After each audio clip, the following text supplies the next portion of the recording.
Hello and welcome everyone. I am Dr. David Hopkins. I'm a humanities professor and I am so excited that you are checking out my intellectual freedom course. This course is a long time coming, in all honesty. This undertaking is a culmination for me of 20 plus years of teaching in the humanities. But it isn't just the idea of taking so many years of studying the humanities and putting it out there for general consumption that drives me to launch this course. Since I have advanced well past halfway mark in my life, and the longer I live and the closer I get to that, sadly inevitable end, the more fascinated I have become in studying, analyzing, and thinking about wisdom texts. So you might be thinking, what in the world is a wisdom text? Well, put very simply, it's just a genre of literature which offers teachings about morals and ethics, the metaphysical, divinity, virtue. These are big, grand, huge, almost unsolvable mysteries. And I think that's what fascinates me the most. Many times, the wisdom genre relies on the oral storytelling traditions of ancient tribes and civilizations that ultimately got recorded and disseminated once we actually, as human beings, developed this thing called writing. So it's just envisioning this course. I wanted to cast the net very far and very wide and go big on the concepts that we're going to touch on in this class. And in this course, I'm very excited to say that we will be reading from an insanely diverse set of texts from every period, culture, and tradition of ethical inquiry. In fact, in this course, I'm literally going to be reading right along with you, studying, analyzing, and learning from the texts just at the very same time that you're reading them. In building a course like this one, with the goals being so big and so broad and so bold, it was kind of that old saying of go big or go home. The ultimate aim of this course is to give you the skills that you need to make insightful, ethical decisions, gain wisdom in overcoming just troubling times, and I dare even say help you figure out what the very meaning of life is. I want to give you very practical things that you can apply to your life today. Now, that goes far beyond anything I could ever dream of teaching in my traditional college classrooms in a semester. The longer I'm in the system of higher education, the more, admittedly, I'm disenchanted. Or maybe a better word is restricted in the college classroom. I'm restricted by the time, the space, curriculum structures that I have to meet. So this course gives me true academic freedom. The intellectual freedom, there's a pun intended for you, to go way broader than the basics I could ever dream of covering in class. In this course, we're going to sample writings from proverbs and folktales and scriptures and letters and historical documents and sophisticated philosophical texts and, dare I say, even some fictional works. I mean, together, you and I, we're going to analyze human achievement and failure. Also, we'll look at our deep-seated lessons about life and death in the hopes that we learn to live the life that we have to its fullest. Or even how can we apply deeply insightful texts to just living our daily life in this crazy postmodern world that we find ourselves? Or how about being able to fluently answer the question, what is happiness? How do we find happiness? Or that age-old question, how do we find the meaning of life? These are huge, sophisticated, nuanced questions that every responsible person should take time to push into a little bit. All of our studies will be properly placed within the author's views and the historical context in which they emerged. As you know, in our modern world, we we are way too quick to simply judge everything from the lens of our modern worldview. It's an absurdly egocentric way to look at things, and to have expected someone, let's say, who lived in the 1400s to have the same view on racial equality or women's rights as we have today, any more than it would be valid to judge your current value system based on where you were at when you were 21 years or old, or heck, even 10 years old and in elementary school. I changed over time. You change over time, just as cultures change over time. And so thus we're really going to analyze everything within their proper contents, and then we're going to make the bold jump into practical applications in our world today. I want us to be incredibly focused, even obsessive, about asking the question, so what? What is the meaning, and how can I apply the lessons to my life today? Theory without action is nothing more than fun studies. But when you take on this course and the content within it, you're going to have the opportunity to force yourself, to challenge yourself, to find real world relevance. I mean, reading is good and fun and it's valuable, but let's take these thought leaders, these geniuses, these powerful figures and concepts, and use them as tools to improve our own lives. Then, and only then, will you maximize the value of this course.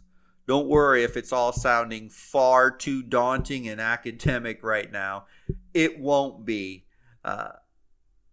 Let me take a minute just to explain to you the learning process for this course, just step by step. So step number one, we're going to take on a book. And so you should buy this book if you can. If you can't buy it, I put hyperlinks down below where you see this podcast.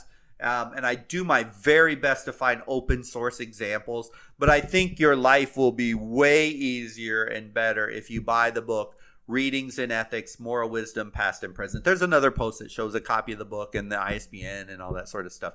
This is our first book of study. This textbook, you can buy it used, you can buy it new. I think, wherever you want to get it. This textbook, it's a lot of times used in, say, a moral philosophy course, or maybe even a class to introduce undergraduate students to the humanities, which I teach all the time. It's loaded with amazing content. I haven't actually ever read this book till I started this class, though. So I did a pretty thorough review of it, and it's an amazing book. But it's nice. It's easy to follow. The chapters are short. The readings aren't going to be overwhelming for you.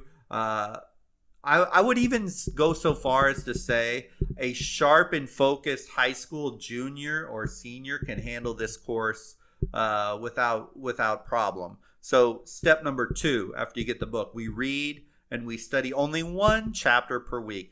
If you want to go faster, hey, knock yourself out. You're going to see that the chapters are usually only, including the introductory material along with the text, 15, 35 pages per chapter. So it's not like you're going to have hundreds of pages to read at one given time. We're going to go really slow and really detailed with it. And another reason I love this anthology is it takes some very long and cumbersome text that sometimes might be 300 or 400 pages long, and it breaks it down to core fundamental main points. And so you're going to get the headline news from these amazing books, and it's just going to break it down for you so simple. So like I said, each chapter about 15 to 30 pages long, so that we can get the main ideas, facts, quick, and in a hard-hitting format. And then besides this podcast that you're listening to today, which is nothing more than a simple introduction, I do recommend that you listen to the podcast after you read each lesson, not before it. Don't let my analysis impact your personal understanding. I don't want you to think like I think. I want you to think like you think, and I want you to develop those thinking skills. And so I do recommend, before you even hear the podcast, read the chapter. Totally up to you, though. And then you use the lecture podcast to enhance and expand your views, not to form it for you. So it's all about you. It's not about me. So, and then this 4th step, you're given with every single reading a set of reflective questions for you to answer. See, there's something very profound that happens when you read, you reflect, you analyze, you think, and then articulate and communicate your analysis and your assertions and your opinions and your ideas. And you take those ideas from your brain, which the human brain will think over 70,000 thoughts a day. It's just a stunning amount. And then you take it and you form them out in writing. It just solidifies them in your mind. And it's an ultimate form of intellectual growth.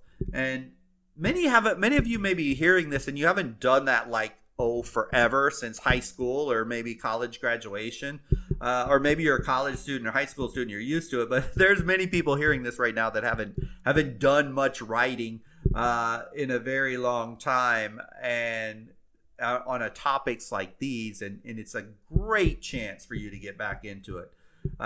This is where you're going to make the real world practical application statements to alter and change your life. This is powerful. This is transformational. Writing, like I always tell my students, is something, I don't want to be over the top, but it's almost mystical. You take those thoughts, those ideas, and those concepts inside your brain. You wrestle them down into the right words on a paper, or in this case on a screen. And that abstract becomes concrete. The foggy becomes clear. And the world of undefinable is then defined by you. Reading and writing, wow, the two most intellectual pursuits you can ever undertake. They work hand in hand. If society would be so militantly focused on reading and writing, instead of chasing pieces of paper known as degrees or diplomas, I believe we'd be far, far more advanced as a civilization than we are. So this course is about reading, writing, thinking, and applying. Step number 5. For me, this final step is the most interesting, and I designed this course intentionally this way. You don't have to feel any stress to keep up with me week after week. Every week I'm going to release information. That's great and that's grand, and you can follow right along with me if you want. But for every single module, knowing that I'm only taking snippets, and this book is kind of condensing down grand big works and boiling them down to the essential main points, I wanted to provide an off-ramp for you to be able to go deeper. So let's say we begin studying Aristotle and some passages from Nicomachean Ethics, and it resonates with you. And you want more than the headline ideas, because in our course and in that book, it only summarizes down, say, 10 pages of a book that's over 150 some pages long. Well, you're going to be able to dive off and say, wow, I want to read this whole darn book. You're going to be able to go to the additional resources and you can see them. And you can read about Aristotle's history, and you can discover he actually was the tutor of Alexander the Great, who in his 20s conquered most of the known world, and you can go deeper and deeper. I give you quality, vetted resources to learn more. Or heck, maybe you've even are inspired and you want to read the entire book, Nicomachean Ethics by Aristotle. Whatever you want to do. You can always veer from the path, but even when you veer from the curriculum for a while to read more on one work or an author or some idea, you can always jump right back on with me whenever you want. The course doesn't end. It's never stopped for any reason whatsoever. As learning, at the end of the day, that never ends. And so this course will guide you. It will help you. It will assist you, as you always have access to high quality vetted resources. You can ask me direct questions. That's why I love Substack so much. You can post in the forums. You can even respond to me personally. Even if it goes beyond a given lecture, podcast, or textbook reading. What I'm saying with this final step is that within a directed course of study, which this is, You have freedom to self-study as much or as little as you want. And then we rinse, repeat these steps over and over and over again. We'll finish up this book. We'll choose another one. One thing I always encourage my students in the classroom is to challenge everything. I literally mean everything. Look, we today live in an incredibly complex and often crazy world.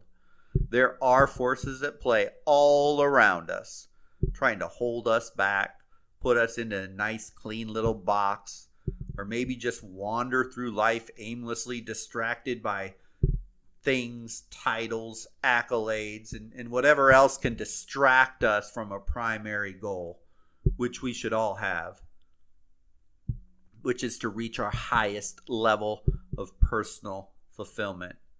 I don't mean happiness. Happiness is a base emotion. It'll change on a dime. Heck, I can wake up happy and in the morning and then head out to Tampa traffic, and it takes me 45 minutes to drive 12 miles to campus, and I'm angry and stressed. My happiness is an ever-changing feeling, an emotion. It lacks concrete permanency. That's not what we're talking about. We're talking about going deeper. But for now, back to the challenge, but back to challenging everything. We simply cannot afford any longer as a country, a culture, a world, a global civilization, if we want to go huge, to simply accept what is laid out before us by those that have the power and the means and sometimes the ill will to control us.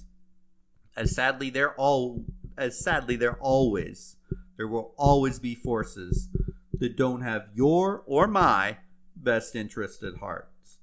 But on a personal level, you need to challenge your biases, challenge your assumptions, challenge preconceived notions of other people or other cultures, and do some uncomfortable inner exploration. What are you doing or have you done that has been unwise? And did you learn from it? Or did you just shrug off the shoulder and say, oh well, and kept on meandering through life? You simply cannot and will not grow if you refuse to look at those demons, at those things in your life holding you back. Wisdom texts can be an antidote to that problem. Or at least, in the minimum, it can be a catalyst to pushing yourself to the next level. Whether that next level is intellectually, spiritually, or spur you to take on new life challenges or even break old habits, no matter what your age, no matter what your education level, or what you have done in your past, good or bad, you have more to achieve. But you need to build intellectual muscle to confront and challenge your inner self properly. Making excuses serves no purpose. Nor does acting like stupid politicians with their name calling, dividing, yelling, screaming, or blaming. That's for losers. I mean, challenging yourself to grow intellectual strength. Because as your mind goes, so goes your life. This should be important to you. Your mind and body, they're inseparable, and they always will be. Get your mind right, get your life right, as the old saying goes, and you're going to manifest what you think. So, if you've already signed up, that is awesome. I can't wait to learn with you and from you on this journey. And if you're just kicking the tires listening to this, give it a shot. I mean, really, it's free. I can't set the price any lower than free, as this is something I want as many people as possible to come on this journey. So many people trying to sell you products and stuff right now. I'm not trying to do that. I just want you to give you an opportunity to go deep into this genre of literature that not enough people look at, not enough people study it. It can be a life-changing, life-affirming moment for you. Oh, and by the way, if you don't like it, there's no harm. There's no foul. You can quit anytime. And if you don't like it, just unsubscribe to the Substack newsletter. It's that easy. This is no joke. It's no BS. I'm studying and I'm reading this very text right along with you. I'm creating this stuff on the fly, week by week with you. I need to continue to push myself deeper, just as you do. So I hope you will join the community. I give it a shot anyway. And thanks for listening. And I hope to see you on the other side.